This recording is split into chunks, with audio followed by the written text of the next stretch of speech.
Hello, viewers.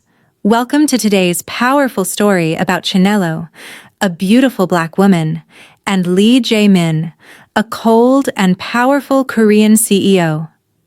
It's a story of love, heartbreak, family secrets, and an unexpected reunion after 11 years that will leave you absolutely speechless. Let's dive in. The glass doors of Haneul Global Enterprises slid open, and Chinelo Adeyemi stepped into the marble lobby with her daughter's hand firmly in hers. The click of her heels echoed through the pristine space as employees turned to stare. Beside her, 10-year-old Zara walked with quiet confidence, her school uniform crisp, her face an unsettling mirror of someone they all knew too well. Whispers rippled through the crowd. Phones emerged from pockets. Someone gasped. Chinelo ignored them all and approached the reception desk where a young woman in a tailored blazer sat typing. The receptionist glanced up, her polite smile faltering as she took in Chinelo's dark skin and Zara's striking features. "Good afternoon. How may I help you?" The words were courteous, but the tone suggested otherwise. "We're here to see Mr. Jae-min," Chinelo said calmly. The receptionist's fingers paused over her keyboard. "Do you have an appointment?" "No." A practiced smile appeared. "I'm sorry, but Mr. Lee doesn't accept walk-in visitors. If you'd like to schedule, tell him Chinelo Adeyemi is here, with his daughter." The receptionist's face went blank. She blinked twice, then 3 times. Her gaze shifted to Zara, really looking at her for the first time. The shape of her eyes, the exact angle of her nose, that distinctive jawline that graced every business magazine cover in Seoul. The woman's hand trembled as she reached for her phone. Please wait one moment." Chinelo squeezed Zara's hand gently. The girl looked up at her mother with those same intense eyes that had captured Chinelo's heart 11 years ago in a London cafe, when a young Korean businessman had smiled at her across the room and changed everything. Security guards shifted near the elevators. More employees gathered in the lobby, pretending to check their phones while their cameras pointed directly at the Nigerian woman and the child who looked impossibly like their CEO. The elevator chimed. Conversations died. Jae-min stepped out, his charcoal suit immaculate, his expression carefully neutral. He moved with the controlled grace of a man who commanded billion-dollar deals before breakfast. But when his eyes found Zara standing beside Chinelo, every practiced mask shattered. He stopped walking. His briefcase nearly slipped from his fingers. Zara released her mother's hand and took 3 small steps forward. When she spoke, her Korean was flawless, each syllable perfectly formed. "Abeoji, I came to meet you." "Father." She called him father. The lobby erupted. Employees gasped and grabbed their phones with both hands now, not even pretending discretion. Security guards spoke urgently into their radios. Someone dropped a coffee cup, and the crash seemed impossibly loud. Jae-min's throat worked, but no sound emerged. His eyes moved from Zara to Chinelo, and something cracked in his expression. Recognition, memory, pain. "Chinelo," he whispered. "Hello, Jae-min." Her voice was steady, but her heart pounded against her ribs. 11 years of preparing for this moment, and she still felt like that 23-year-old graduate student who'd fallen in love with the wrong man. 2 security guards approached, uncertainty written across their faces. One cleared his throat. "Sir, should we?" "No." Jae-min's command cut through the chaos. "Conference room. Now. Clear the 10th floor." He moved toward them, and Chinelo saw how much he'd changed. The carefree warmth she'd loved had been replaced by cold authority. Success had carved itself into every line of his 34-year-old face.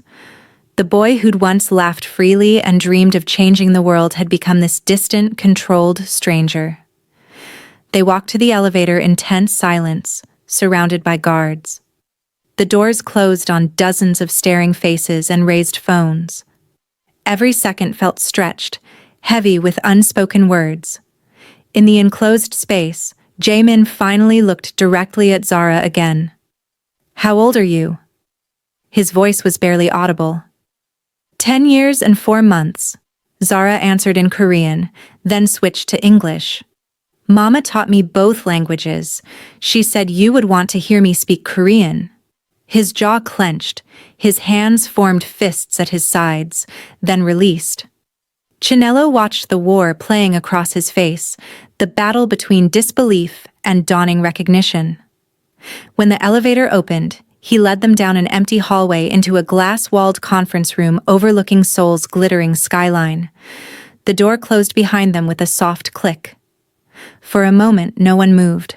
The silence stretched like wire pulled too tight. "Why now?" Jae-min turned to Chinelo, and she saw the accusation in his eyes. "Why did you wait 11 years? If she's really mine, why didn't you—" "Wait?" The word came out sharper than she intended. "I contacted you when I found out I was pregnant.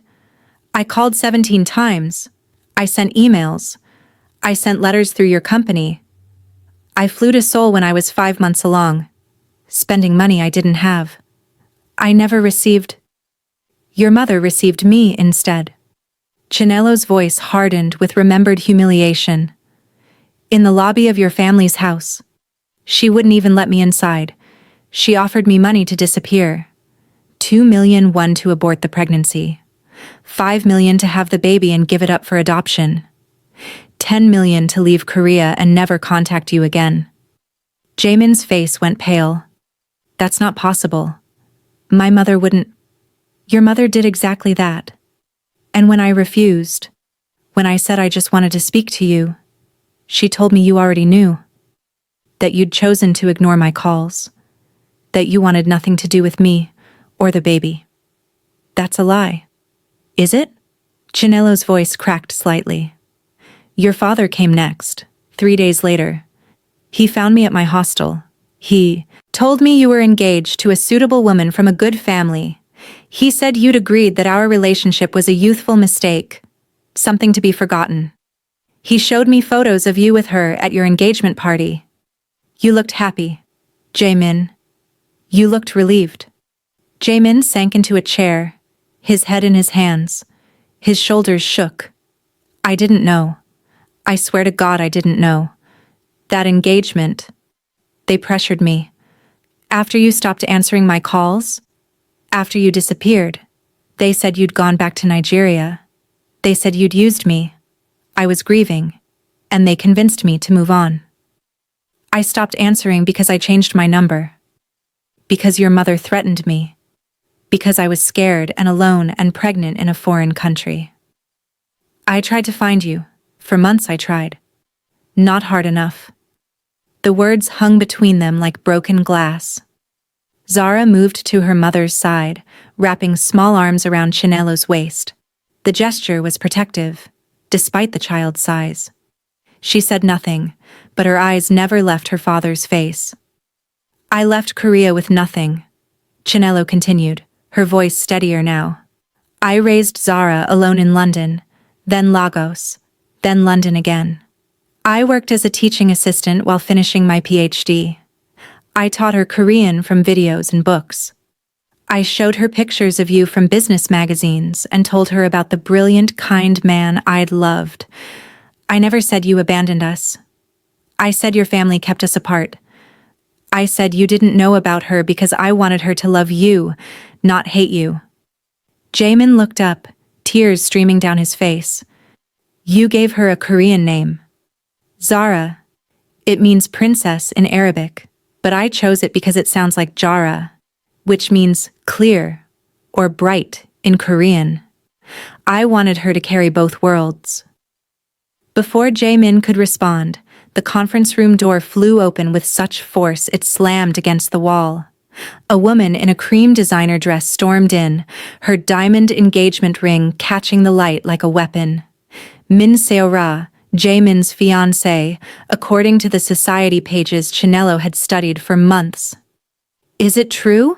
Seo-ra's voice was shrill, barely controlled. Everyone's saying there's a child, your child. The entire company is talking about it. It's already on social media. Jae-min stood slowly. Seora, this isn't the time. Isn't the time? Look at her. She looks exactly like you. Like a perfect little copy. Seora pointed at Zara with a trembling hand. Our wedding is in 3 weeks. 3 weeks. The invitations are sent. The venue is booked. And you have a secret child? I didn't know about her until 10 minutes ago. And I'm supposed to believe that? I'm supposed to believe you didn't know you had a daughter? That this woman just appears out of nowhere with a child who looks exactly like you and it's all a surprise? He didn't know. Chinelo stepped forward, placing herself between Seora and Zara. His family made sure of it. They paid people to hide letters. They intercepted calls. They threatened me. They did everything possible to erase me and my daughter from his life. Seora's perfect face twisted with fury. Who are you to speak? You come here with your bastard child and destroy everything. What do you want? Money? Is that it? How much will it take for you to disappear? Don't call her that. Chinelo's tone dropped to something dangerous, something that made even Seora step back. You can insult me all you want, you can question my motives, but you will not speak about my daughter that way. Your daughter? She's just a mistake. A problem that should have been dealt with years ago. The door opened again and the temperature in the room seemed to drop 10 degrees. Chairman Lee entered first, his silver hair immaculate, his custom suit worth more than Chinelo had earned in 5 years. Behind him came Madam Lee, dripping in pearls and disgust, her face a mask of aristocratic fury. So it's true. Chairman Lee's voice could have frozen steel. The foreign woman has returned.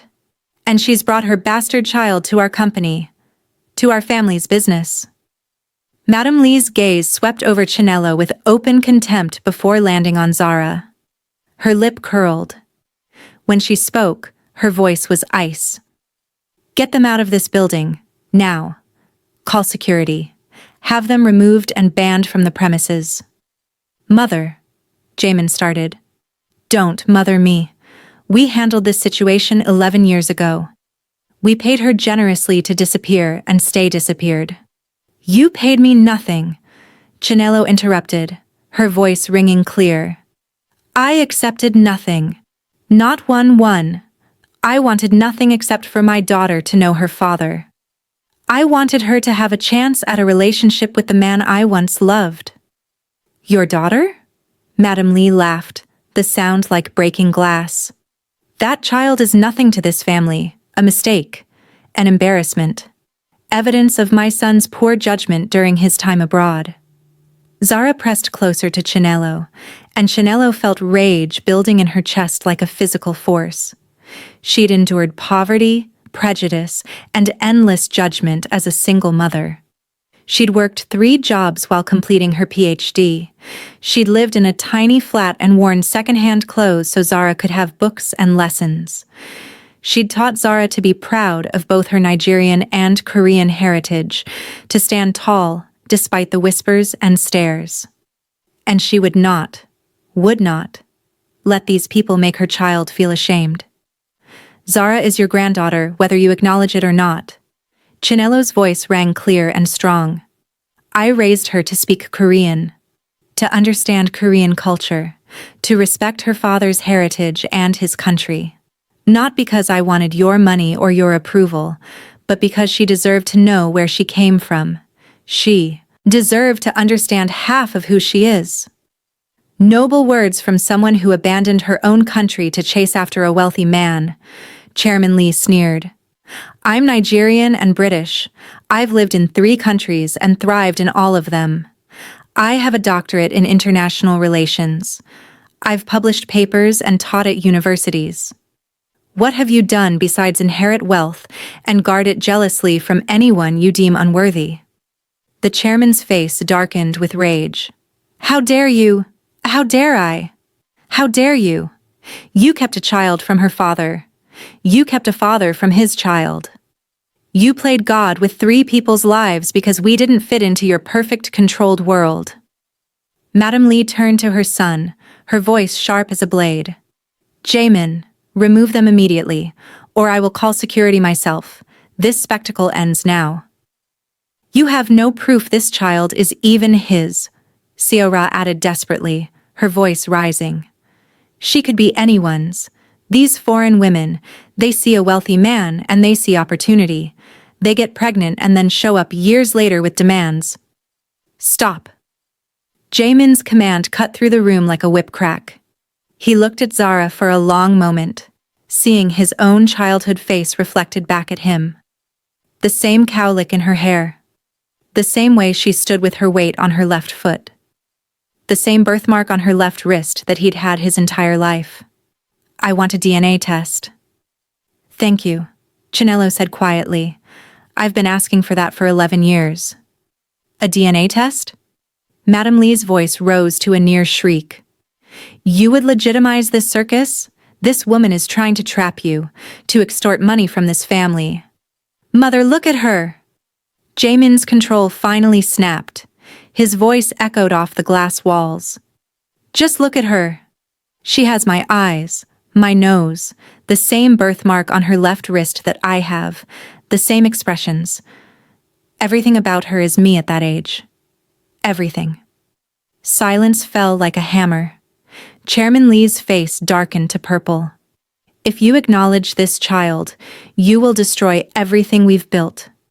The merger with the Young family, your engagement, your reputation in Seoul society.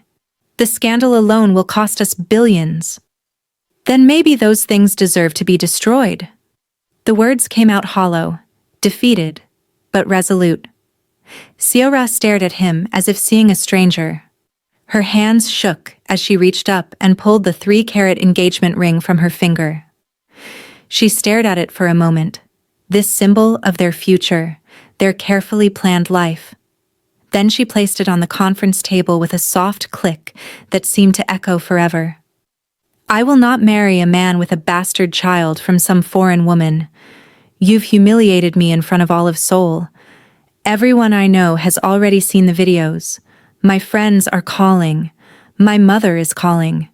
You've destroyed my reputation along with yours. She walked to the door, with rigid dignity, paused, and turned back. Tears streaked her perfect makeup. You could have had everything, Jae-min, everything, the perfect life, the perfect family, and you threw it away for her. The door closed behind her with terrible finality. Chairman Lee and Madam Lee stood frozen, fury radiating from them like heat from hot coals. But they said nothing else. What could they say? The DNA test would tell the truth they already knew in their bones.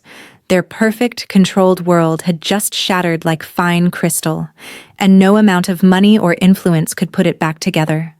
Chinelo held Zara's hand tightly as the girl looked up at her father with those expressive eyes full of hope and uncertainty. I don't want to cause trouble, Zara said softly in Korean. Mama said you were good. She said you were kind and smart and that you loved books like I do. Are you good, Abeoji? Jae-min's face crumpled. He knelt down to Zara's level, tears streaming down his face for the first time since he was a child himself. His hands hovered near her shoulders, wanting to touch her, but afraid of being rejected. I want to be the father you deserve. I don't know if I can be, but I want to try. Chinelo felt her own tears threatening but held them back. This was just the beginning. There would be custody battles, media scrutiny, public scandal. The Lee family would fight with everything they had. Their lawyers would dig into every corner of her life. But as she watched her daughter reach out tentatively to touch her father's hand, she knew she'd done the right thing. Zara deserved to know her father. And Jae-min deserved the chance to know his daughter, to be the man he'd once promised her he would be. The city stretched out beyond the glass walls. Millions of lives intersecting in Seoul's endless motion. Somewhere down there, cameras were already uploading videos. News sites were drafting headlines. The scandal was spreading like wildfire through social media, unstoppable and consuming. But in this room, a family was being born from the ashes of secrets and lies. Chinelo looked at Chairman and Madam Lee, their faces masks of rage and defeat and something that might have been fear. Then she looked at Jae-min, kneeling before his daughter with wonder and grief and desperate hope written across his features. And finally, she looked at Zara, her brave, brilliant daughter who'd traveled across the world to meet the father she'd only known from photographs and stories. This moment would change everything, for all of them. But Chinelo was ready. She'd been ready for 11 years. She'd prepared for this battle in her heart every single day. If you're still watching, hit that subscribe button because this story is far from over. Drop a comment below telling us what you think happens next. Will the Lee family accept Zara? Will Jae-min fight for his daughter against his own parents? And what about Chinelo? Will she let him back into her life after everything? Like this video if you want to see part 2. Because trust me, things are about to get even more intense. The DNA results are coming, and when they do, Seoul's most powerful family will never be the same. Don't forget to turn on notifications so you don't miss what happens when those test results come back. Subscribe now,